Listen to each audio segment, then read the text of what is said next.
The Freelancer's Guide to Having a Tidy Home Office. Being a freelancer comes with many advantages. You can set your own rates, work at the times which suit you best, take vacations when you like without having to ask for permission, and more. One downside to freelancing, however, is that you are likely to do at least some of your work from home, and if you are not careful, you will end up with lots of clutter in your home office in no time. Here are some tips to avoid that situation. Keep checking your desk. Desks, whether in a home office or at the workplace, are notorious for getting very messy very quickly.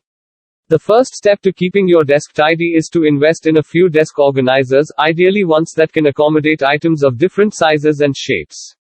However, the risk with desk organizers is that you will end up chucking lots of items into them and never giving them a second look until you find yourself with almost as much clutter as before. The best thing you can do to avoid this problem is to make a habit of checking your desk every day, either when you start work or just before you call it a day.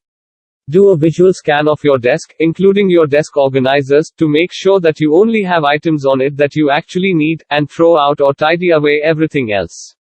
Consider external storage. One of the first things you realized when you first became a freelancer was probably the fact that you were suddenly responsible for buying, and therefore storing, all the materials you need to do your job, be it cans of paint, hardware, or hairbrushes.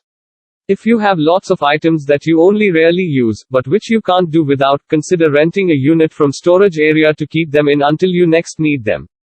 Pro tip: keep an up-to-date list of all the items you have in storage at your house, so you don't end up accidentally buying duplicates because you forgot what you already owned. If you can share resources. If your work relies on using fairly large machinery, such as a 3D printer or a swing machine, see if there is a makerspace in your area that you could join.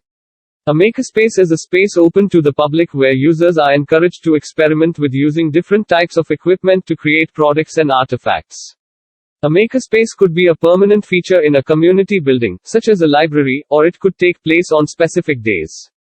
Granted, you might not be able to rely on the machines in a makerspace completely, as there might be a lot of people wanting to use them, but you could always ask the organizers of the makerspace if you could have access to the machinery after hours in exchange for doing some volunteering, such as running a workshop demonstrating how to safely use the equipment in question.